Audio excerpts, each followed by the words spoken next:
ben, c'est l'armée des morts que je suis en train de lever. Et moi, je vais me battre jusqu'au bout. Parce qu'il y a des gens qui ont beaucoup trop souffert de toutes ces choses horribles.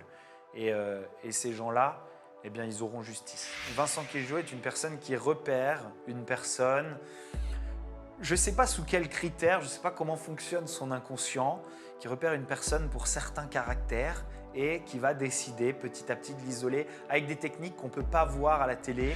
Je pense que celle que j'ai le plus aimée était Victoria. 3 ans. Et d'ailleurs de ma vie, je pense. Ah, de ta vie. Ouais. Victoria, c'est mon grand amour.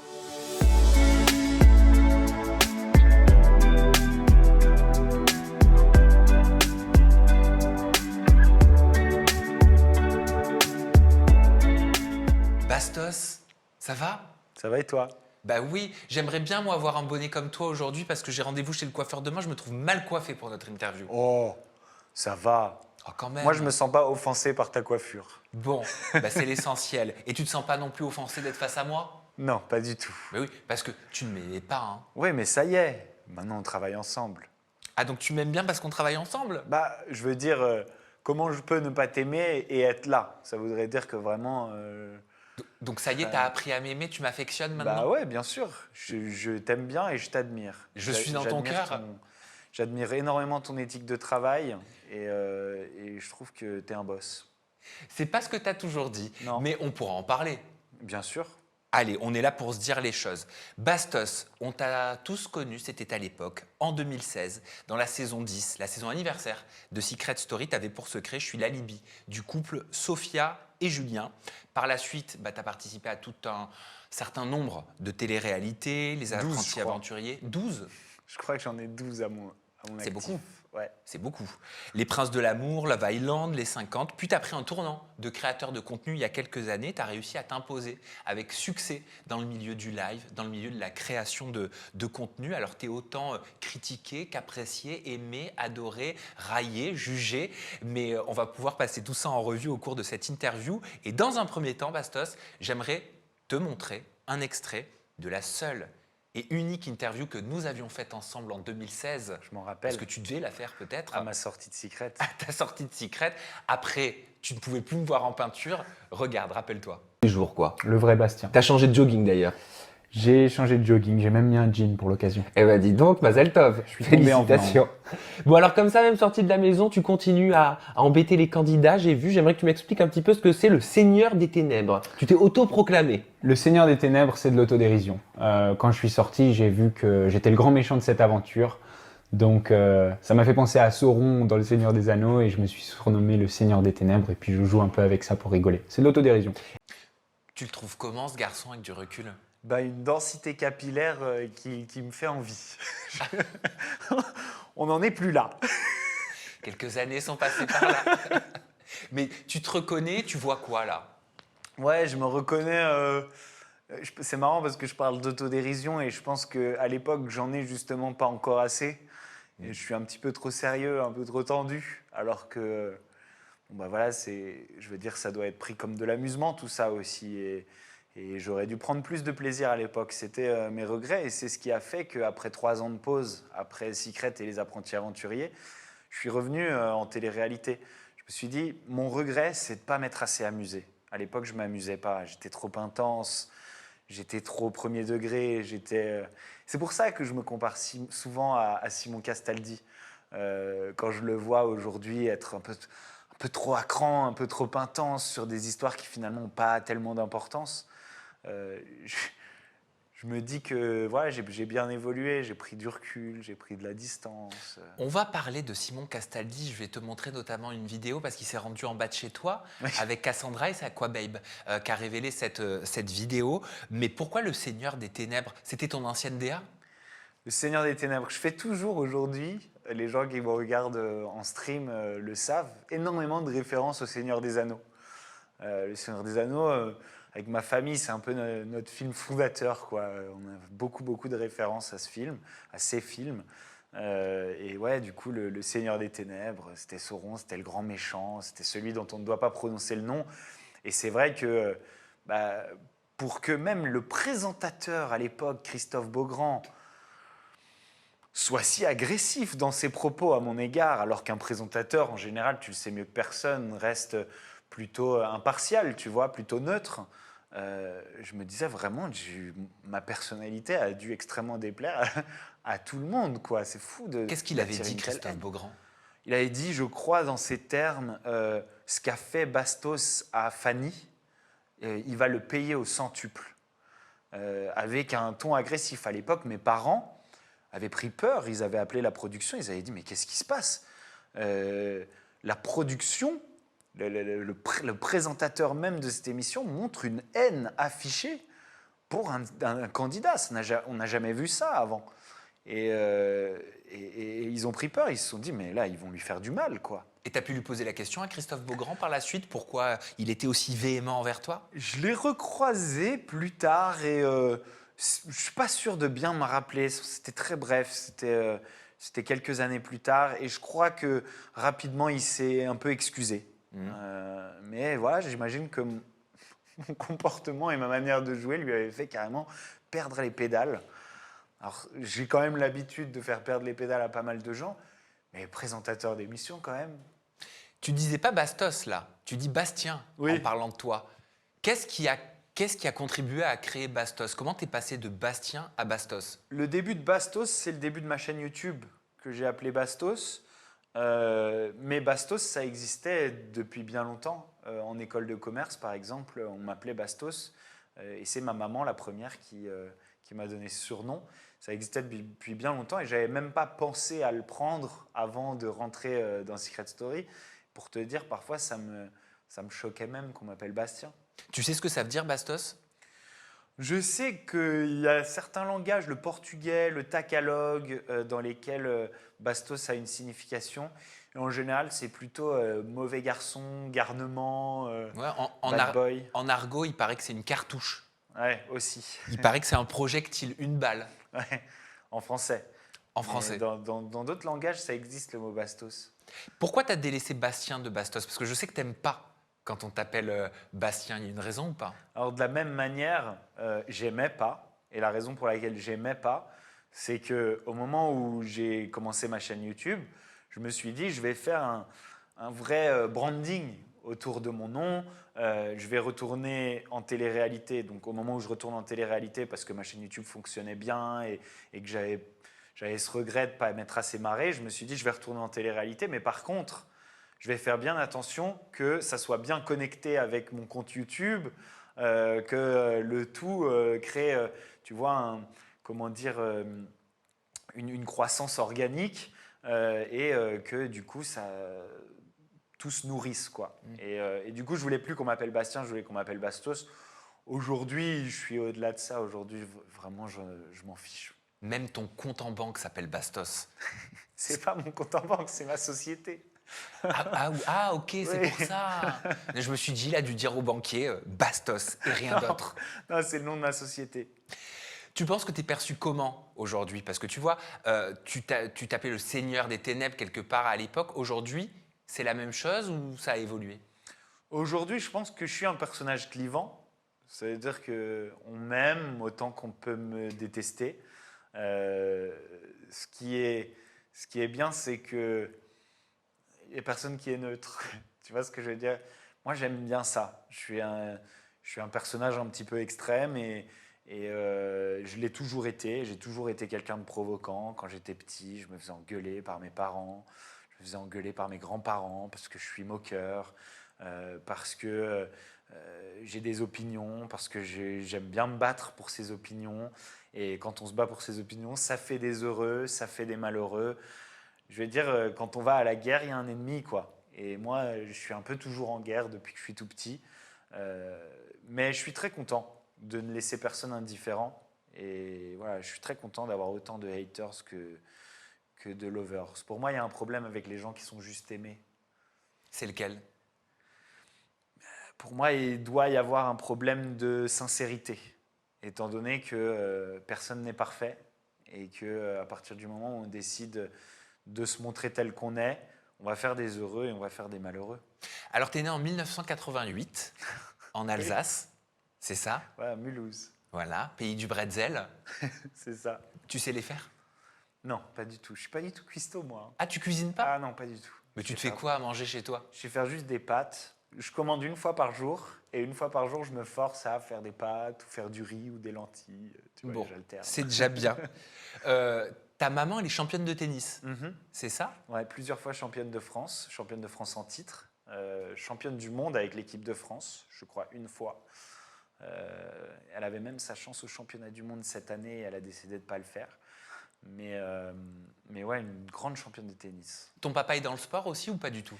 Ouais, mon papa, il était kiné quand il travaillait. Maintenant, il est retraité. Mais il était kiné pour une équipe de basket pro quand j'étais tout jeune. Et puis aujourd'hui, il est le préparateur physique de ma maman. Ça veut dire que il la coach un peu, il est là à tous ses matchs. Et puis, bien sûr, massage, rééducation, étirement, etc. C'est pas tout le monde hein, qui grandit avec une maman championne dans un sport. Ça fait grandir comment? Ça inculque quoi comme valeur? Elle n'était pas championne quand j'étais jeune. J'étais jeune, elle était prof de PS. Maman, c'est une grosse carriériste. Elle a commencé prof de PS, après elle a été prof de fac, elle a passé l'agrégation, elle a été proviseur adjointe, elle a été proviseur. Et dans le sport, elle a sacrifié un peu sa carrière de championne de tennis qui commençait très bien à son adolescence pour choisir la vie de famille et une vie plus simple et moins risquée. Parce qu'on sait aussi que choisir la vie de champion dans un sport, c'est quelque chose de très incertain. Une blessure et puis c'est fini. Et puis c'est beaucoup de sacrifices, des sacrifices sur la vie perso. Donc voilà, elle a fait ce choix-là. Et donc elle n'était pas championne de tennis quand j'ai grandi. Ok. Mais ma maman a toujours été un énorme modèle d'hygiène de travail, d'éthique de travail. Tu vois, ma maman, c'est vraiment pas une feignasse. C'est une femme qui a toujours voulu aller de l'avant dans son taf, innover, vivre des nouvelles expériences, changer, avancer. Et je pense que c'est de là que me vient cette énergie créatrice et cette énergie, tu vois, d'être toujours poussé par l'envie de changer, de monter de nouvelles choses, de faire de nouvelles choses. C'était strict ou c'était plutôt permissif C'était dans très ta strict, famille? très strict. Sérieux? Ouais, très strict sur les devoirs, les notes à l'école, le temps de télé, le temps d'ordinateur. Il y a eu vraiment des règles extrêmement strictes. Et ça a été ouais, une adolescence où il fallait filer droit, quoi. T'as des frères et des sœurs? Ouais, un petit frère et une petite sœur qui ont 2 ans et 3 ans de moins que moi. Ok. Et 1 an et 3 ans de moins que moi. Qui sont dans quel domaine? Ma sœur est prof de maths et mon petit frère il était jusqu'à il y a 1 an plongeur mécanicien, d'abord dans l'armée, après dans le civil. Et il y a 1 an et demi maintenant, il m'a offert un couteau. C'est un gros manuel, mon petit frère. Il rénove des bagnoles, il rénove des motos et il faisait des couteaux. Et il m'avait offert un couteau pour Noël. C'est moi qui lui avais donné l'idée. Je lui avais dit, tiens, si tu prenais un leurre de pêche, que tu mettais une lame dedans et tout, j'aimerais bien que tu me fasses ça pour Noël. On aime bien faire des cadeaux DIY dans ma famille, des cadeaux que tu fais toi-même, des cadeaux où tu as donné quelque chose du tien, tu n'as pas juste donné de l'argent, tu vois ce que je veux dire. Et il m'a fait ce couteau-là et je l'ai mis en story parce que j'étais hyper fier de lui, hyper fier de la réalisation. Et quelques mois plus tard, il a pu abandonner son métier qu'il n'aimait pas pour devenir coutelier. Et aujourd'hui, il en vit grâce à cette aventure de ce premier couteau et de ses premiers partages, etc. Et aujourd'hui, il fait des couteaux, il a énormément de talent, hein, il fait des couteaux hyper créatifs pour des grands chefs cuisiniers français. Donc ça marche très très bien pour lui et je suis hyper content. Et la van life, c'est ta famille, ça vient de la famille, c'est tes parents qui te l'ont inculqué? Ouais, j'ai grandi en allant en vacances très souvent en trafic aménagé ou en voilier.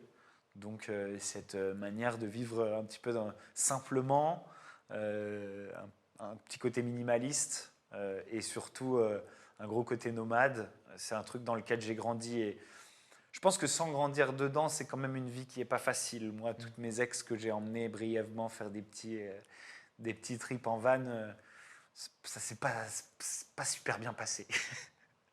Et toi, c'est quelque chose qui t'a toujours plu? Bah, moi, j'ai été bercé cet dedans. esprit nomade. Voilà, moi j'ai été bercé dedans et j'ai toujours eu cet objectif d'avoir un jour mon van et un jour mon voilier.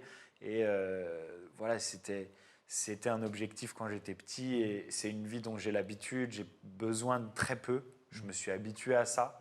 Et pourtant, tu viens d'une famille plutôt aisée. Ouais, normal. Normal. Je dirais pas plutôt aisé. Mère prof de PS, père kiné. Voilà, les deux parents qui travaillent. Je voyais pas énormément mon papa parce que c'était des grosses journées. Il rentrait tard le soir et il commençait tôt le matin. Et mes parents ont toujours travaillé. Et je peux pas dire que c'est des gens riches, quoi. Mais tu as vécu de façon plutôt minimaliste. Moi, j'ai jamais manqué de rien. J'ai eu la meilleure enfance que je puisse imaginer en vivant dans les conditions d'amour que je pensais être la norme à l'époque et que j'ai découvert être l'exception plus tard. Pourquoi à travers mes l'exception? rencontres. Bah, j'ai découvert qu'il y a énormément, il y a bien plus de gens qui grandissent dans des conditions difficiles, dans des familles éclatées, dans des conditions d'abus, de violence, de manque, de tristesse, de dépression, d'anxiété. C'est des choses que moi, je n'ai pas connues enfant. Et voilà, on nous présente vachement dans la société un espèce de schéma comme celui qu'on voit dans les pubs Lactel, où il y a un papa, une maman, des petits-enfants, tout le monde est beau, tout le monde est gentil et tout va bien. Je me suis rendu compte plus tard que c'était loin d'être le cas et j'en suis hyper reconnaissant, je leur dois tout, j'ai jamais manqué de rien. Et on allait en vacances de façon minimaliste, mais on allait en vacances en vivant des expériences extrêmement exclusives. Je veux dire, j'ai traversé la Nouvelle-Zélande en bagnole avec des tentes, et puis on s'arrêtait partout, on faisait du camping sauvage. Je veux dire, quel enfant peut rêver de mieux que ça? J'ai vécu tout mon lycée à Tahiti. En vacances, on prenait le voilier, et même si on dormait un peu les uns sur les autres, on allait d'île en île dans toute la Polynésie. Je veux dire, que demander de plus? Ça n'avait pas de caractère matériel, mais en termes d'expérience, j'ai eu l'enfance la plus riche au monde. C'est ça qu'a façonné l'ADN que je trouve que tu as, cette personnalité très zen, très calme. Même quand tu clashes quelqu'un, tu le fais avec un ton très calme, très zen. T'as pas l'air d'être un mec stressé. Non, et pourtant je l'ai été. Hein. J'ai vécu plus tard des crises d'angoisse, des crises de panique et un état proche de la dépression. C'était au début de ma vie à New York, donc dans la jeune vingtaine. Et après avoir fait une petite introspection, ces crises d'angoisse, elles venaient plus finalement de l'extrême liberté et de l'infinie étendue de possibilités qui s'offrait à moi au début de ma vie, et l'angoisse de finalement ne pas pouvoir saisir toutes les expériences. En fait, cette soif d'expérience, elle m'a été donnée dans ma jeunesse par mes parents et elle est presque devenue menaçante au moment où il y en a eu trop des possibilités. Ça manquait un peu de mur, un peu de cadre, peut-être. Voilà, exactement. Je me suis retrouvé à un moment où, comme, je sais pas, comme un boulimique à qui on donnerait tout d'un coup plein de bouffe. Tu vois ce que je veux dire? Et là, bah, c'est trop, quoi. C'est à New York que tu intègres une entreprise dans la mode. Ouais, c'est ça. C'est ça, parce que tu as fait des études de commerce, mais tu fais une année de césure, tu pars à New York. Une année, tu parles anglais? Disons que j'avais toujours eu des bonnes notes en anglais, mais c'était quand même une adaptation assez compliquée, quoi. Et c'est comme ça que tu commences le mannequinat? Ouais, c'est ça. En fait, le mannequinat, ça a été la première source de revenus, étant donné que j'avais menti à mes parents en leur disant que j'étais payé pour qu'ils soient bien tranquilles et qu'ils n'aient pas de soucis à se faire, alors que je ne l'étais pas par un stage que j'avais pris à New York. Je me suis dit, mais c'est bon, je vais être barman, je vais être serveur, je vais trouver, je vais faire du black, parce que je n'avais pas de visa. Mon visa, c'était un visa d'étudiant, un visa de stagiaire, mais il ne me permettait pas de travailler. Et du coup, j'y suis allé un peu trop confiant. C'est vrai que ça remonte, ça ne me rajeunit pas, mais c'était après les attentats du 11 septembre. Oui. Bon, pas juste après, mais c'était encore un souvenir important pour les États-Unis. Et il n'y a plus de travail au black après ça. Ils ont changé un peu leur politique, ils ont adapté ça. Et ce n'était pas si facile de travailler au black à l'époque. Et c'était compliqué de finalement trouver autant de travail et autant de sources de revenus que je voulais. Donc j'ai vécu pendant très longtemps quasiment comme un clochard. Pendant plusieurs mois, je me nourrissais avec 2 dollars par jour. Donc j'ai eu des moments pas faciles, mais en même temps, c'est des moments qui m'ont forgé. Et, et ouais, la première petite lumière au bout du tunnel, ça a été le mannequinat. Mais qui est venu te chercher? Personne n'est venu me chercher. En fait, je me baladais dans la rue et j'ai été approché par une recruteuse d'Abercrombie Fitch. Oui. À l'époque, ils cherchaient des greeters, donc des modèles pour plus faire joli dans le magasin que vraiment faire le travail de vendeur. Torse nu? Exactement, torse nu. Et du coup, ce qu'ils voulaient, c'était recruter. Ils envoyaient des jolies filles recruter des jolis garçons et des jolis garçons recruter des jolies filles. Parce que c'était un métier qui n'était pas très bien rémunéré et donc ils essayaient de les persuader autrement. Et donc il m'avait envoyé Michel, enfin il m'avait envoyé, c'est Michel qui m'a abordé dans la rue, et Michel fille, hein. Parce que Michel ça peut être un garçon aussi, qui m'avait abordé dans la rue et qui m'avait dit écoute, on aimerait bien te faire travailler chez Abercrombie Fitch, etc. Bon, moi, j'avais pas de visa, donc je pouvais pas bosser. Mais je voulais son numéro. Donc je suis parti à l'entretien, j'ai pris le numéro de Michel, et puis je me retrouve à l'entretien avec un recruteur, un mec des RH, et je lui dis bon écoute, je vais être honnête avec toi, je suis venu juste pour le numéro de Michel, mais je peux pas taffer, j'ai pas de visa. Et il m'a dit je sais même pas pourquoi tu es là, tu devrais aller voir des agences de mannequins, tu vas cartonner. Alors ils sont très familiers avec ce monde-là. Alors je lui ai dit écoute, moi je suis ouvert à tout, hein. Genre vraiment, je vis avec 2 dollars par jour, je suis prêt à tout. Et le gars il me dit bah tiens, je te donne une liste avec des adresses, tu y vas et tu verras bien. Et Sympa. la première agence où j'ai été, c'était Request. J'ai rencontré Gaspard, le head booker de Request, et il m'a dit tout de suite, tu vas nulle part ailleurs, je te signe maintenant et je vais faire de toi un top modèle. Et c'est comme ça donc qu'on a pu te voir après sur des catwalks comme Hermès, Calvin Klein et tant d'autres. Il a quand même pas fait de moi un top modèle. On ne peut pas dire que j'ai été un top modèle, mais c'est vrai que j'ai eu des très belles expériences dans ce monde-là. Et surtout, eux, ils ont des manières de te payer un peu au black, d'arranger les choses, parce que la plupart des mannequins sont étrangers, qu'ils n'ont pas toujours leur visa à temps, etc. Et c'est d'ailleurs eux qui m'ont sponsorisé pour mon premier visa O1 de travailleur exceptionnel, qui m'a permis à partir de là de rester aux États-Unis de manière sereine, de déclarer mes revenus. Et t'es arrivé à vivre du mannequinat? Et j'en ai pas vécu tout de suite, hein. Je faisais plein d'autres tafs sur le côté.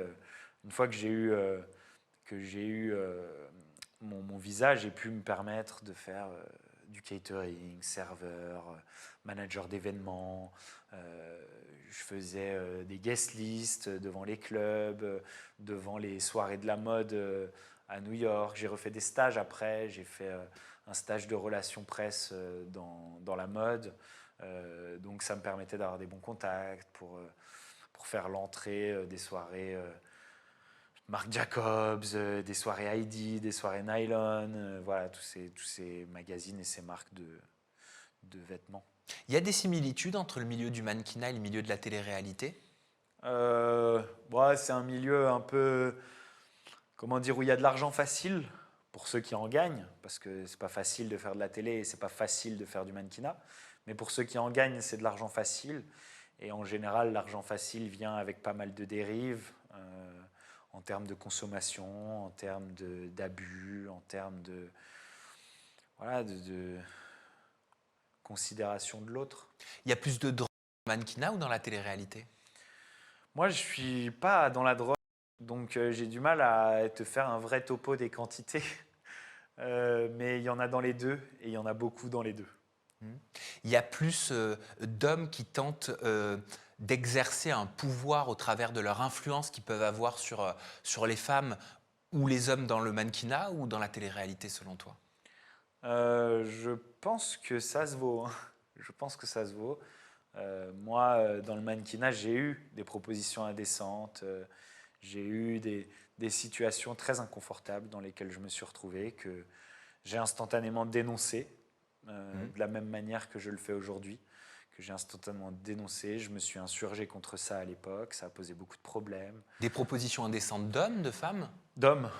Ouais, j'ai pas eu. Dans la mode, dans le milieu artistique de la mode, c'est-à-dire le stylisme, la photographie, la direction artistique, c'est beaucoup plus d'hommes que de femmes, à ma connaissance. Et je pense que ils sont aussi, comment dire, indécents avec les femmes qu'avec les hommes selon voilà, leur orientation et ce qui les inspire. En fait. Et pourtant, toi, ton orientation, elle n'était pas vers les hommes. Moi, mon orientation n'était pas vers les hommes, mais je veux dire, ça ne change rien. Non. Voilà, ça ne change rien. Une proposition indécente, c'est une proposition indécente. Et on devrait s'insurger contre les deux.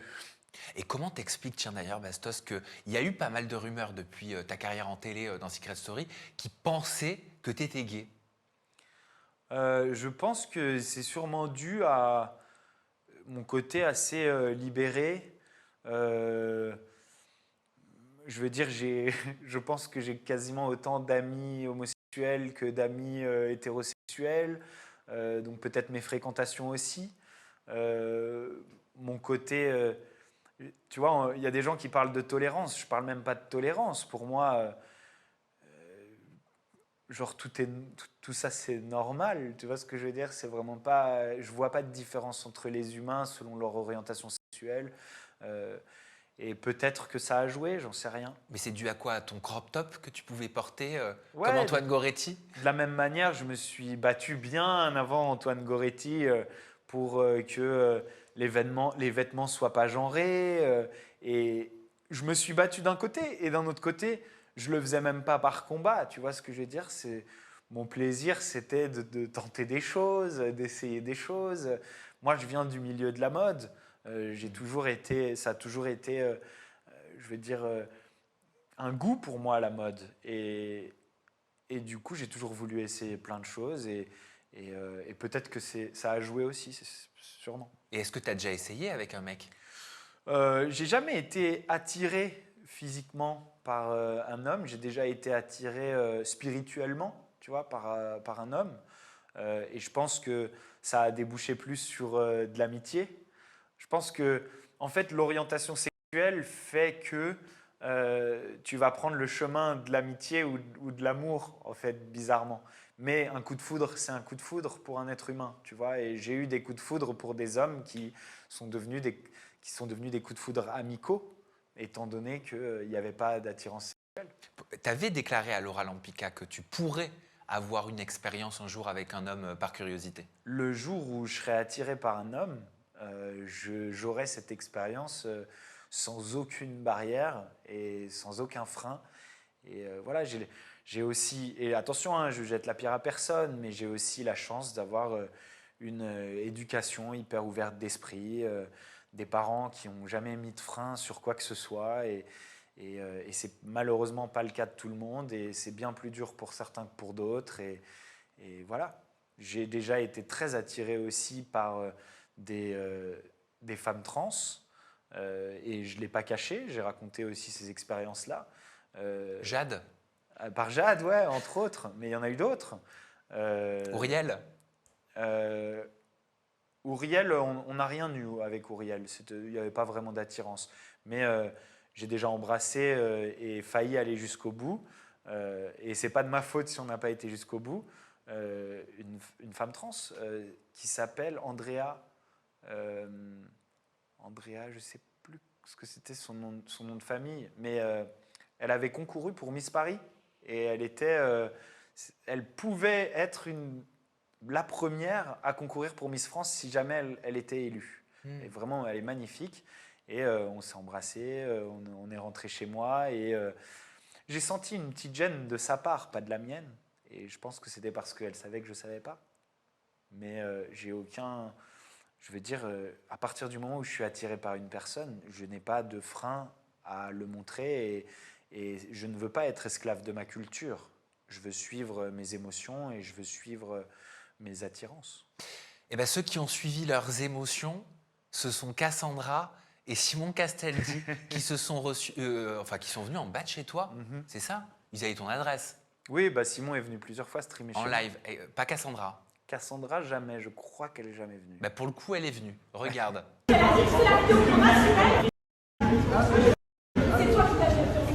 gâches notre vie tous les soirs, tu ne savais pas laisser tout ce que tu as fait. C'est tout ce que tu as fait par rapport à la cour qui s'est relevée. Porte plainte, numéro de tribunal et je te saignerai jusqu'à la moelle. Tout ce que tu dis est de la manipulation. C'est quoi qui a déclenché ça? C'est le live avec Lisa Marie que tu avais fait quelques jours auparavant? Pas quelques jours, le soir même. Le soir même. Voilà, le soir même, j'ai fait un live avec Lisa Marie et j'étais vraiment pas prévenu de ce qu'elle allait dire, je suis honnête. Les gens qui viennent sur mon stream sont libres de s'exprimer. C'est du live, tu connais ça avec Aja. Juste pour expliquer, elle a déclaré que Simon Castaldi aurait trompé Cassandra sur le tournage des 50 et elle a dit qu'elle préférait taire le nom de la femme dont il s'agit. Voilà. C'était très élégant de sa part d'ailleurs, étant donné qu'on sait qu'aujourd'hui, bien souvent, les réseaux s'acharnent sur les femmes célibataires qui ont une relation avec un homme en couple, alors que c'est l'homme en couple qui devrait répondre de ses actes et absolument pas les femmes célibataires. Donc c'était très élégant de sa part. En tout cas, cette révélation à laquelle je n'étais pas du tout préparé a énervé Simon et Cassandra. J'ai d'abord su par Ilan qui quittait la table du restaurant où ils étaient en train de passer la soirée et qui se dirigeait vers chez moi et que Ilan les accompagnait pour être le médiateur de cette rencontre. Là, les images qu'on voit, c'est un moment calme de cette altercation. Alors qu'est-ce qu'on n'a pas vu? On n'a pas vu les moments où Ilan s'est interposé pour retenir Simon, pour retenir Cassandra. C'est-à-dire que les deux voulaient te frapper? À tour de rôle, ouais. À tour de rôle, chacun a voulu en venir à un contact physique. Moi, je n'ai pas peur, donc j'étais là, je n'allais pas reculer, mais il était hors de question que je lève la main sur l'un ou l'autre. Je sais les conséquences que peuvent avoir ce genre de débordement. Je sais que parfois, ça peut avoir des conséquences irréversibles. Et je veux dire, je suis aussi plus âgé, plus sage. Disons que je mets ça sur le compte de la jeunesse. Il est hors de question que je fasse preuve de violence envers qui que ce soit. C'est pas la première fois que quelqu'un veut en découdre avec toi. Tu vois, je te montrais en introduction l'extrait de l'interview qu'on avait faite en 2016 à ta sortie de Secret Story et je me souviens, ça a été un scandale ce jour-là à ta sortie. Ouais. Il y avait eu une histoire avec Vincent Queijo, je le fais vraiment de mémoire. Vincent Queijo qui était venu pour en découdre avec toi dans les couloirs de Secret. Exactement, et il n'est pas venu pour en découdre avec moi en me faisant face. Il m'a tapé par derrière à l'époque. C'est-à-dire que je ne l'ai même pas vu venir. J'ai pris un coup sur l'arrière de la tête. C'était avant ou après l'interview qu'on avait faite? C'était cette journée-là, non? Je crois que c'était le lendemain, parce que l'interview qu'on avait faite, c'était juste le jour de ma sortie. Ok. C'était soit le lendemain, soit un ou 2 jours après. C'était après qu'il y ait eu un prime. Et sur Twitter, je m'étais moqué, j'avais provoqué un petit peu Vincent Queijo, avec qui ça ne s'était pas du tout bien passé dans l'émission, puisque fidèle à son habitude, il avait démarré un harcèlement. Et à l'époque, ce n'était pas un sujet en télé et on le voyait partout, dans Les Anges, on le voyait sur Secret, etc. Et il m'avait complètement isolé, il avait monté tout le monde contre moi, comme il est encore capable de le faire aujourd'hui sur des tournages comme celui de La Villa dernièrement. Et du coup, on n'était vraiment pas copains tous les deux. Et en sortant, il était hors de question que je laisse passer ça. Et je m'étais moqué de lui sur Twitter. Il l'avait très mal pris. Et au moment de revenir pour, je ne sais plus si c'était une interview ou quelque chose, il m'avait frappé sur l'arrière de la tête et puis arraché ma chaîne, je crois. T'avais dit quoi pour attiser sa colère? Je ne sais plus ce que j'avais dit. En fait, je crois que j'avais dit un truc du genre... je m'étais moqué de lui et de ce qu'il avait fait sur le plateau du Prime. Il avait répondu un truc menaçant... du genre typique, les montagnes il n'y a que les montagnes qui ne se croisent pas, ou un truc de taulier de télé-réalité. C'était les expressions de 2015. Voilà, exactement. Et du coup, je lui avais répondu que, et c'était le cas, on s'était croisés dans le couloir le jour du Prime. Je lui avais dit, on s'est bien croisés dans le couloir du Prime, on n'a pas besoin de se recroiser, et t'as pas moufté, t'as eu raison. Tu vois, je lui avais dit un truc comme ça. Et du coup, ça, il l'avait pris comme un gigantesque affront. Il s'était dit j'ai eu raison parce que sinon j'aurais perdu. Non, ça n'a rien à voir. Tu as eu raison parce que personne n'a jamais raison de s'adonner à des actes violents. Je veux dire, on finit toujours par y perdre. Donc c'était dans ce sens-là. Et il avait vu l'autre sens. Et du coup, la prochaine fois qu'il m'avait vu au loin, il avait couru et puis bah, il m'avait asséné un coup de poing sur l'arrière de la tête. Bah, il était sanguin à l'époque, mais c'est quelqu'un d'entier, Vincent. Alors, Aujourd'hui, entier, ça n'a avec, rien à avec voir. Crime, il a changé. Avec Marois, Entier, il a ça n'a changé. rien à voir. En tout cas, ce qui est sûr, c'est qu'il y a Sergueï, Vincent Ramonet, Cynthia, il y a beaucoup de personnes sur le dernier tournage de La Villa des Cœurs Brisés qui se sont plaints de son attitude, qui consiste de manière discrète ou pas à isoler quelqu'un, une personne dans le groupe, à monter systématiquement le groupe contre cette personne. Un caractère de bully. Des bullies comme on les voit à l'école, comme beaucoup d'entre nous en avons souffert à l'école et comme on essaye aujourd'hui des comportements qu'on essaie aujourd'hui de bannir dans les médias, qu'on essaie aujourd'hui de bannir en télé. Et on l'avait banni. Je veux dire, on s'en était débarrassé. Il est revenu et je trouve qu'il n'a pas changé finalement. Alors moi, j'étais pas avec vous en tournage pour pouvoir parler ou non Moi, j'y étais pas non d'isolement. plus. Donc moi, je t'écoute.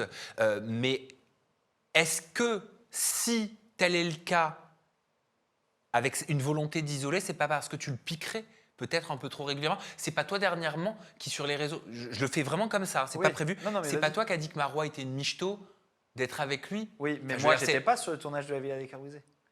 Ouais, mais c'est méchant. Oui, non, mais d'accord. Mais moi, j'étais pas sur le tournage de La Villa des Cœurs Brisés. Oui, Ça veut non, dire que le je comportement parle de Secret. harcèlement qu'il a pu... Ah, mais Secret, il ne me connaissait pas avant de me harceler et avant de m'isoler et de monter tout le monde contre moi. Il ne me connaissait pas, moi. Oui, mais moi quand je dis j'étais pas là, c'est parce que je peux pas dire c'est vrai ou c'est faux. Quoi. Systématiquement, Vincent Queijo est une personne qui repère une personne. Je ne sais pas sous quels critères, je ne sais pas comment fonctionne son inconscient, qui repère une personne pour certains caractères et qui va décider petit à petit de l'isoler avec des techniques qu'on ne peut pas voir à la télé, c'est-à-dire quand tu essayes de faire une blague ou de t'intégrer dans le groupe, systématiquement, il va essayer de t'écarter. Vous avez essayé de parler? On a parlé avec Vincent, on a parlé. Moi, Vincent, je trouve que c'est un mec bien quand il n'est pas en télé. Je pense que sur un tournage de télé, il doit se sentir menacé. C'est un mec qui ne doit pas avoir confiance en lui dans le groupe. Il doit se sentir menacé. Il doit avoir besoin d'asseoir sa domination sur une personne, de créer un bouc émissaire. Et c'est des choses dont Vincent Ramonet, dont Cynthia, dont Sergueï se sont plaints les uns après les autres. Je veux dire, une personne qui, selon sa sensibilité, réagirait d'une manière ou percevrait les choses d'une manière, c'est quelque chose. Maintenant, 3 personnes, ça fait beaucoup. Pourquoi t'as dit récemment que Marois était une michto pour toi? Moi, j'ai blagué un petit peu sur le terme michto. Attention, c'est des trucs que je fais un peu sur le second degré, mais je faisais référence au fait que voilà, dans le milieu, on est tous au courant des fréquentations secrètes, cachées de certaines candidates de télé-réalité qui vont sur les tournages en étant en fait secrètement en couple avec un footballeur, mais nous, on les voit, tu vois ce que je veux dire, ces interactions, on les voit, on est présent dans les clubs, on voit à quelle table, on voit ces choses-là. C'est vrai que l'audience ne le voit pas et moi je trouve que c'est dommage, c'est des gens qui gâchent un petit peu la télé, c'est des choses qu'on a pu voir avec par exemple Marine Elimer beaucoup à l'époque. Ces meufs-là sont en couple à l'extérieur, viennent sur les tournages en tant que célibataires, font croire qu'elles ont des histoires d'amour et à la sortie du tournage, c'est fini, ça rompt et ça retourne voilà, sur des jets privés, sur des yachts à droite à gauche. Moi, j'ai aucun problème avec le fait d'être intéressé, d'être vénal, d'être voilà, matériel. Okay, j'ai aucun problème. Par contre, j'ai un problème avec le fait de ne pas être sincère lorsqu'on vient sur un tournage. Tu vois ce que je veux dire? Je trouve ça dommage. C'est vrai que c'est beaucoup plus les femmes qui font ça que les hommes sur les tournages de télé-réalité. Je ne sais pas à quoi c'est dû, je pense que c'est culturel, mais je trouve ça dommage. Je trouve ça dommage. C'est ce qui est attendu aussi. Elles sont peut-être poussées Bien aussi sûr. par certaines productions. Bien sûr, c'est dans ce qui ce est sens-là, attendu. qui s'en foutent complètement qu'elles soient en couple ou Je veux qu'elles dire, ne le si soient tu es pas. en couple, pourquoi tu vas faire croire à un mec... Moi, je te parle des individus, là. Si tu es en couple, pourquoi tu vas faire croire à un mec que tu es en train d'avoir une histoire romantique avec lui? Je c'est quand même je veux dire, ça manque un peu d'empathie comme histoire. C'est jouer avec les émotions de quelqu'un, c'est dommage. Et inversement, il y a aussi beaucoup de mecs, mais tu le sais, hein, qui se jouent énormément des nanas en télé-réalité. Dans un autre genre, ils vont se jouer des nanas en leur faisant croire qu'ils vont se mettre en couple et puis derrière les tromper. Ça n'a jamais été mon cas. Moi, à chaque fois que je suis allé en télé-réalité et que j'ai eu des histoires d'amour, j'ai eu des histoires d'amour. Mais pour revenir, et on va aller après sur tes histoires d'amour, je les ai listées, pour revenir sur Cassandra et Simon, donc tu nous expliquais qu'il y avait une séquence qui était bien plus hard qu'on n'a pas vue où Ilan s'est entreposé. On dirait que c'est une télé-réalité. Bah, Il y avait une scène de vie, quoi. Ouais, voilà. Voilà, une scène de vie, on va dire ça comme ça. Ouais. C'est vrai que Lisa Marie, elle a été blacklistée, elle aussi, entre Alors, parenthèses, par W9. Ça n'a Parce pas que été dit dans ces mots, ni auprès d'elle, ni publiquement. Ça n'a pas été dit dans ces mots. C'est possible. Elle s'attendait à faire les apprentis aventuriers. C'est possible qu'elle ait été blacklistée à cause de sa proximité avec moi. Oui, il y en a qui disent que Maintenant, c'était ta top sur les voilà. tournages. Maintenant, ce qui est sûr, c'est que si elle a été blacklistée, ce n'est pas que à cause de moi. Parce que elle a vécu des choses sur le tournage des 50 qui ont été très gênantes pour la production. Et je ne vais pas m'étendre là-dessus parce que c'est des choses qui lui appartiennent de décrire si elle le décide un jour, mais je ne vais pas m'étendre là-dessus. Et je pense que son blacklisting est aussi certainement dû à ça. Maintenant, Lisa Marie veut faire une pause de télé-réalité. Elle a extrêmement mal vécu ses expériences. Je veux dire, il est évident à l'image que Lisa Marie a été présentée comme ce qu'on peut appeler une Marie couche-toi là, une femme qui va avec beaucoup d'hommes, etc. Maintenant, à quel point c'est de sa faute, à quel point c'est de la faute des productions. C'est-à-dire, t'estimes de qu'elle la a été même trop manière. sexualisée dans ses portraits, Exactement. dans la tournure des images, des séquences? Voilà. À quel point c'est de sa faute, à quel point c'est de la faute des productions.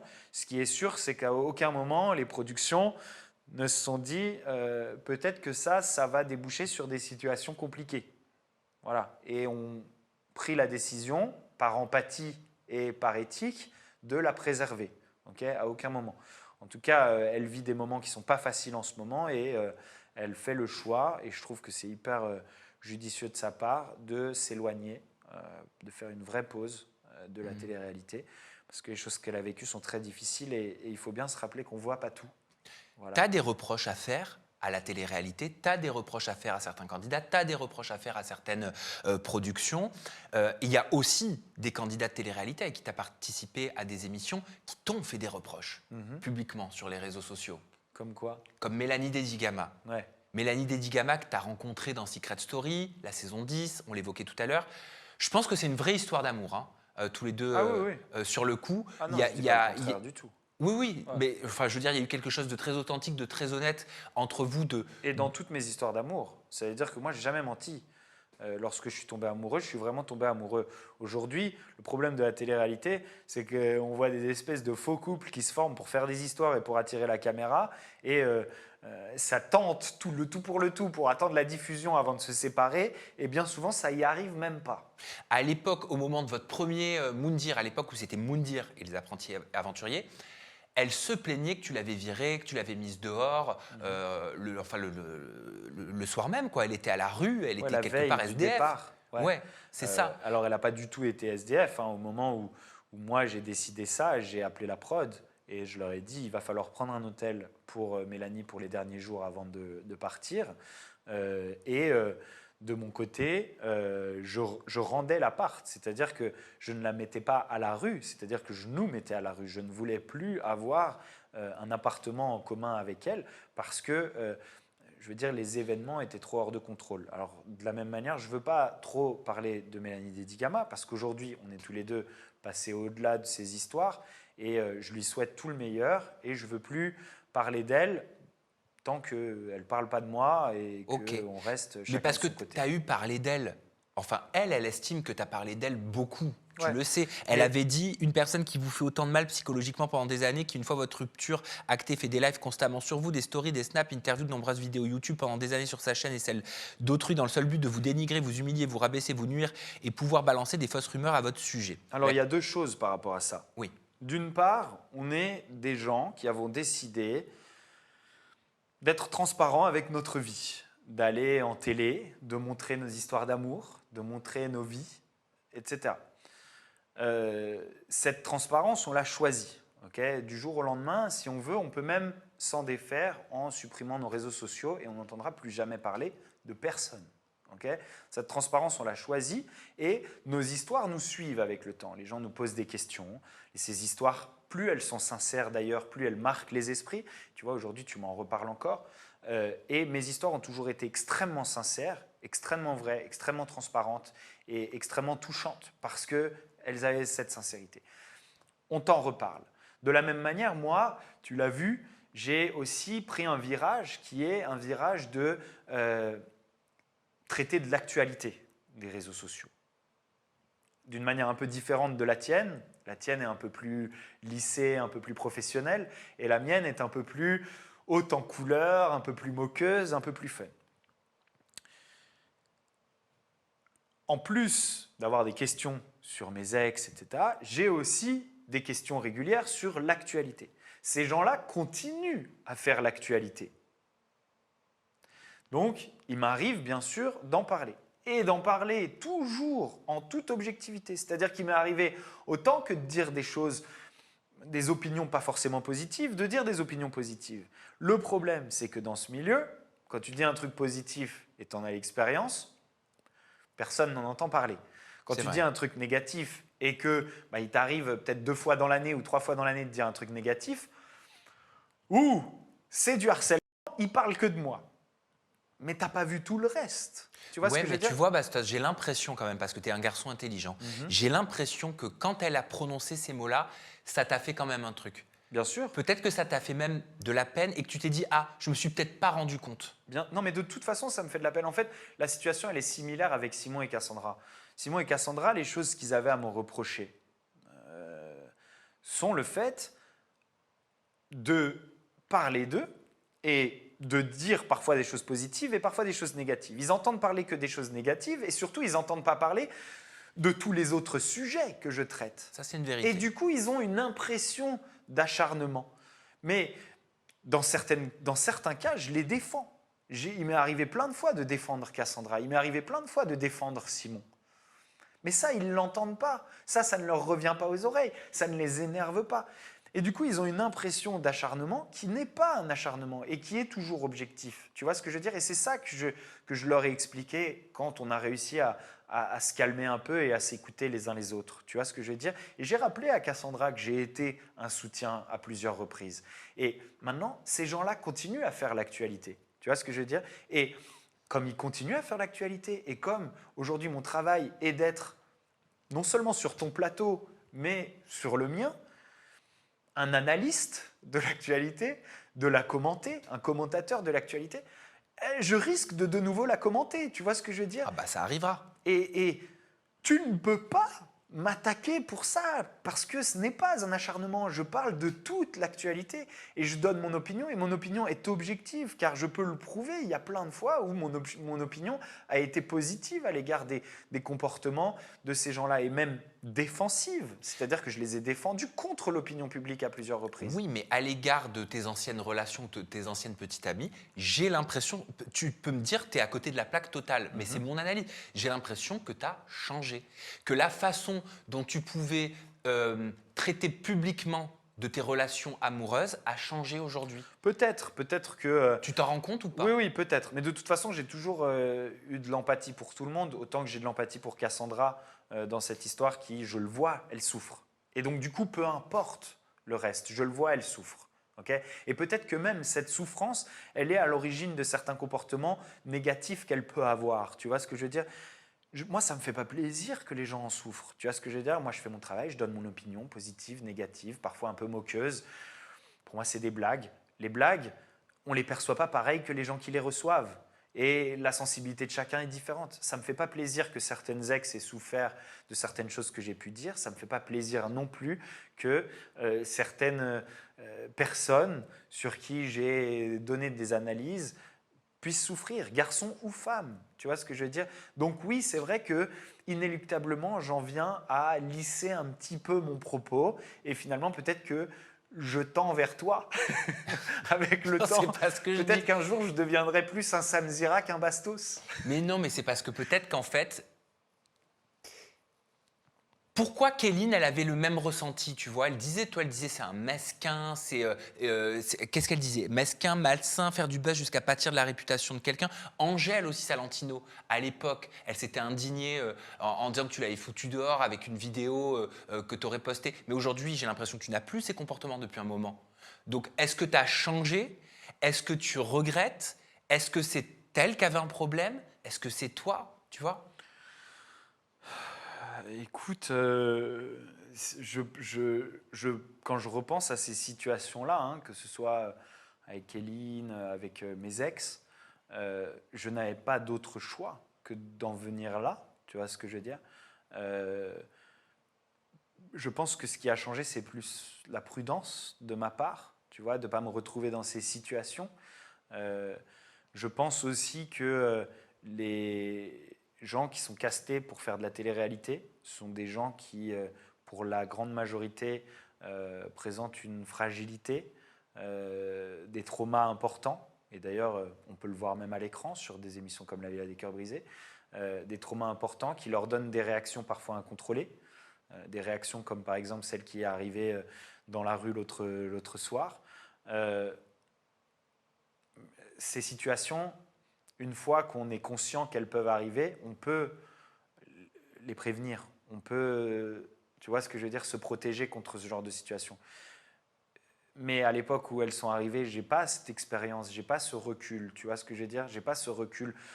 Moi, je vois de la violence. Il faut que tu vois ce que je veux dire? Je l'écarte, cette violence. Aujourd'hui, peut-être qu'avec la sagesse, je suis capable de la calmer, cette violence. À l'époque, j'avais besoin de l'écarter parce que c'était ma seule manière de m'en protéger. Tu vois ce que je veux dire? Et puis, on peut parfois, enfin, est-ce que tu as pu, au cours de ta carrière télévisuelle, dans le secteur de la télé-réalité, te perdre un petit peu entre le réel, la fiction, qu'est-ce qu'on peut dire, qu'est-ce qu'on peut pas dire, qu'est-ce qu'on peut faire, qu'est-ce qu'on peut montrer, qu'est-ce qu'on peut pas montrer? Non, je pense pas. Je pense que voilà, les valeurs avec lesquelles j'ai été éduqué, c'était les mêmes que j'avais à mes débuts en télé-réalité, puisque j'étais pas jeune, j'avais 29 ans, enfin 28 ans. Voilà, on ne peut pas dire que j'étais jeune. Mais par contre, je pense que oui, j'ai acquis peut-être une sagesse et un peu plus de calme, et un peu plus de recul, et puis une perspicacité en ce qui concerne ce genre de situation au moment où elles naissent, au moment où elles arrivent. Voilà, je sais mieux les voir venir. Je pense que la télé-réalité profite de ses failles, de ses faiblesses, de ses souffrances et chez ses candidats. Et je pense qu'elle les recrute même de cette manière et que c'est très grave. C'est très grave de profiter de la fragilité d'êtres humains alors que ces êtres humains devraient être protégés. T'as déjà eu un coup de fil de ton père, de ta mère en panique parce qu'elle est tombée sur un article en mode « Mon fils, c'est quoi ça ?» Oui, oui, C'est vrai. ça m'est déjà arrivé que mes parents paniquent en se demandant de quoi on parlait, quoi. Et à ce moment-là, bien sûr, je les ai rassurés et ils me font confiance, ils me connaissent bien mieux que ce monde-là ne me connaît aujourd'hui, tu vois, puisqu'ils m'ont vu grandir, ils me connaissent depuis le début. Mes parents ont toujours été très présents dans mon éducation, etc. Ils me connaissent, ils savent que non seulement j'ai des valeurs, mais en plus de ça, je suis prêt à me sacrifier pour combattre pour ces valeurs. Je suis prêt à perdre beaucoup d'argent et je suis prêt à perdre beaucoup de temps parce que je suis un militant. Et du coup, disons qu'ils ont confiance en moi, quoi. Quand ils m'appellent, c'est plus par inquiétude que parce qu'ils estiment que j'ai fait quelque chose de pas bien. Celle que tu as le plus aimée, est-ce qu'on peut dire que c'est Victoria Méo? Même si Oui. chaque amour est différent. Oui, oui. Je pense que celle que j'ai le plus aimée était Victoria. 3 ans. Et d'ailleurs de ma vie, hein, je pense. Ah, de ta vie. Ouais. Victoria, c'est mon grand amour jusqu'à présent. Et après, voilà, il y a celle que j'ai le plus aimée, mais il y a aussi celle dont je me suis protégé, mais que j'aurais peut-être aimé autant. Tu vois ce que je veux dire? Mhm. Parce que justement, petit à petit, j'ai vu ces problématiques, ces failles de personnalité, de souffrance, d'abus que ces gens-là ont pu subir. Et malheureusement, ça crée à l'âge adulte des comportements parfois difficiles à gérer. Il y a un événement qui Et je t'a me suis marqué protégé. particulièrement dans ta relation avec Victoria Meo? Un événement en particulier? Ouais. Non, pas un événement en particulier, mais des schémas qui se reproduisaient j'ai pas envie d'employer des mots qu'elle pourrait mal prendre, mais tu sais, de se lever le matin et d'avoir l'impression d'être face à un mur, de se sentir impuissant face à la détresse d'une personne. Tu vois ce que je veux dire? Mais ça aurait pu aller, enfin votre relation, elle aurait pu être beaucoup plus profonde, elle aurait pu aller beaucoup plus loin. Elle a été extrêmement profonde. Je ne sais pas à quel point elle aurait pu aller plus loin, peut-être dans le temps, peut-être qu'elle aurait pu aussi s'apaiser avec le temps. Elle était extrêmement passionnelle, donc en dents de scie, et ça a ajouté à nos personnalités. Mais, Est-ce que tu m'autorises à partager mon analyse spontanée bien sûr. par rapport à quelque chose que j'ai cru comprendre dans ton discours lors d'un live où Ouais, vas-y, dis-moi. tu réagissais à la grossesse de Victoria Meo? Tu m'autorises? Ouais. Ok. J'ai eu l'impression, en tant que viewer, hein, peut-être que certains ont eu cette impression, j'ai eu l'impression qu'en fait, tu aurais pu avoir un enfant avec Victoria. Oui, c'est vrai. C'est quelque chose à laquelle je pensais. Hein. J'y pensais et on ne l'a jamais envisagé. On l'a jamais envisagé, mais oui, j'aurais pu avoir un enfant avec Victoria. Elle était tombée enceinte de toi? Je ne parlerai pas de ça, ça lui appartient de répondre à cette question ou pas. Mais oui, j'ai déjà envisagé d'être papa. Et d'ailleurs, je pense que c'est à cette époque-là que c'est devenu, comment dire, une vraie perspective. C'est-à-dire que j'ai jamais... Enfin, j'en ai beaucoup parlé quand j'étais beaucoup plus jeune. Et puis c'est vraiment dernièrement, à la fin de ma relation avec Victoria, que pour la première fois, j'ai pensé que finalement, toutes ces expériences de vie, toutes ces avancées, tous ces accomplissements, tous ces métiers, toutes ces prises de parole, tous ces combats, c'est bien si on peut les transmettre. Et ça ne prend de la valeur que le jour où on peut les transmettre. Et c'est vrai que c'est ma relation avec Vivi qui a été la première fois où j'ai pensé à être papa. Ouais, j'avais cru percevoir ça dans ton discours, même si tu n'as rien dit. Et je respecte le fait que tu ne veuilles pas en dire plus. Mais je me suis posé la question depuis ce live que tu avais fait. Voilà, je ne sais pas si je suis à côté de la plaque. Non, tu n'es pas à côté de la plaque. Mais j'avais envie de te poser la question. Voilà. Il y a Lisa Marie aussi dans ta vie, un petit peu. Non? Beaucoup. J'ai l'impression quand même qu'il y a plusieurs jeunes filles dans ta vie, non? Oui, mais pas toutes avec les mêmes statuts. Tu vois ce que je veux dire? Lisa Marie, aujourd'hui, c'est une vraie amie et c'est une vraie protégée pour moi. C'est-à-dire que je sais que je ne peux pas être en couple avec elle.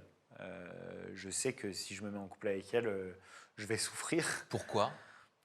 Pour les mêmes raisons que j'ai souffert plus tôt dans ma vie dans mes autres relations. Encore une fois, c'est des gens qui sont recrutés spécialement pour la télé-réalité par les mêmes personnes très très mal intentionnées. Et Lisa Marie a une vie qui fait qu'aujourd'hui, elle a des combats à mener, d'introspection, des combats à l'intérieur à mener qui, je pense, peuvent faire souffrir à peu près tous les hommes qui tomberont amoureux d'elle. Tu vois ce que je veux Mais dire? t'es tombé amoureux d'elle? Non. Non. Je ne suis pas tombé amoureux d'elle, c'était bien trop bref entre nous. Je me suis attaché à elle. J'étais très attiré par elle aussi, surtout au début. Bah, tu l'as dit que vous partagez certains lits. Voilà, j'étais très attiré par elle au début. J'ai compris que c'est une femme avec qui je ne pourrais pas être en couple, et je ne serai jamais en couple avec elle. Et cette première attirance et ce premier attachement a débouché sur une amitié et un truc même un petit peu fraternel, où je vois la détresse dans laquelle elle peut se trouver, dans sa vie personnelle, dans sa vie professionnelle, et j'essaye d'être là pour être un confident, pour la soutenir, pour l'aider, pour la protéger. Voilà, tout simplement. Et Solène, Et Solène, j'ai un extrait vidéo à te montrer. Solène, il n'y a rien de très sérieux par rapport à Solène. Alors, permets-moi de te montrer cet extrait vidéo d'abord. Regarde. Lui et moi, on vit une relation très spontanée, très fluide. Et c'est en ça que cette relation me plaît, parce que j'avais besoin de ça, et j'ai besoin de ça encore aujourd'hui. C'est de cette légèreté. On se voit quand on a envie de se voir, quand on a des choses à se dire. On s'appelle aussi. On n'a pas une relation seulement basée sur l'aspect physique. On a une relation très cérébrale. T'aimerais que ce soit sérieux? Tout est possible. Tu penses qu'il aimerait que ce soit sérieux? Je sais pas. On n'a vraiment jamais évoqué ce sujet. Je l'apprécie beaucoup. Tu ressens quelque chose pour lui? Oh, Sam. Et on verra, on verra. J'ai pas envie d'être déçue non plus. J'ai pas envie d'avoir d'attente. J'ai pas envie de te dire oui, il me plaît, oui, je veux ci, oui, je veux ça, parce que si ça ne se fait pas, je serais triste. Elle le verbalise quand même. Hein. Ouais. Tu vois, donc elle est un peu piquée, j'ai l'impression. C'est hyper mignon de voir ça. Oui. J'ai peur qu'elle soit un peu plus avancée dans ses émotions que moi je le suis. Comme elle le dit au début, c'est léger, c'est chill. Moi, comme je le lui ai dit il y a maintenant une semaine ou deux, je suis en train de me rapprocher d'une autre fille pour qui j'ai peut-être potentiellement des sentiments qui grandiraient. Je veux être très prudent et j'essaye pour l'instant de m'engager dans rien, d'être transparent avec tout le monde, etc. Je m'entends très bien avec Solène, elle me fait beaucoup rire. C'est une fille qui est hyper spontanée, hyper impulsive, hyper marrante et puis très jolie, très mignonne. Et elle me touche lorsqu'elle dit ça. Mais je ne pense pas qu'avec Solène, ça ira plus loin que de l'amitié. Et j'espère ne pas lui faire de peine en disant ça. En tout cas, l'amitié pour moi a énormément de valeur et je ne veux pas qu'elle croie que c'est quelque chose de moins bien. L'amitié pour moi a énormément de valeur. Maintenant, dernièrement, je l'ai vu sur un live avec, j'aime pas citer leur nom, mais avec Vincent Queijo et Patrick, a commencé à faire ami-ami, etc. Moi, mes amis, j'ai besoin qu'ils soient aussi loyaux. Et qu'ils soient loyaux non pas envers moi et d'un point de vue possessif et émotionnel, mais loyaux à mes valeurs. Et c'est des gens dont j'ai condamné les comportements. Patrick d'un côté parce qu'il s'est ouvertement moqué du consentement. Il l'a fait publiquement sur ses réseaux sociaux en se moquant de Vincent qui donnait un exemple formidable à la télé qu'on a très rarement vu, qu'on a d'ailleurs vu avec moi, avec Lisa Marie dans Les Apprentis Champions et avec lui dans La Villa des Cœurs Brisés. Et je pense que c'était les deux premières fois qu'avant de s'embrasser, il y avait un garçon qui demandait à la fille « Est-ce que je peux t'embrasser ?» Et on essaye de montrer un exemple, on essaye de montrer l'exemple de notre engagement et de nos valeurs par ça. Et Patrick s'en est moqué et l'a traîné dans la boue et l'a mis plus bactère par rapport à cet extrait-là. Je veux dire, pour moi, c'est criminel d'adopter un positionnement pareil et ces gens-là devraient être bannis définitivement de la télé.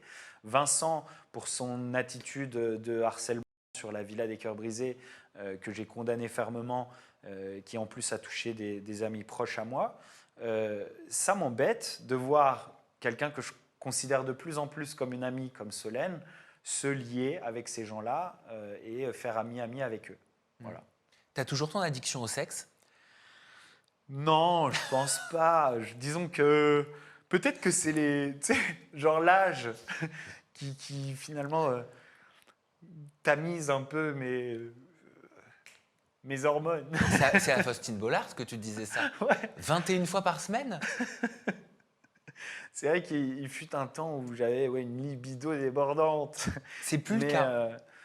Mais attention, encore une fois, de la même manière, il ne faut pas confondre une libido débordante et prôner 100% le consentement. À chaque fois que j'ai eu des relations avec des femmes, c'était toujours en les respectant, en étant toujours hyper gentil et respectueux. Et c'est très important. Ce n'est pas parce qu'on voit beaucoup de femmes qu'on ne peut pas toutes les respecter et toutes les considérer. Merci Bastos voilà, pour cette c'est ça. longue interview qu'on a partagée. J'ai même pas fini tous les sujets, mais c'est pas grave. Peut-être une prochaine fois. On te retrouve quand tu veux maintenant, tu sais. Ah bah avec plaisir. On te retrouve sur l'ensemble de tes réseaux sociaux, sur ta chaîne Twitch, sur ta chaîne YouTube. C'est tout simplement Bastos ou Bastos with Love. Mais on tape Bastos, on te trouve de partout. Partout. On est d'accord? Oui. Bon, T'as voilà. même pas besoin de me tailler, t'inquiète. Merci à vous pour votre fidélité. On se retrouve prochainement avec une nouvelle personnalité et toujours des confidences en toute intimité. Prenez bien soin de vous et des gens que vous aimez, c'est hyper important. Bye bye.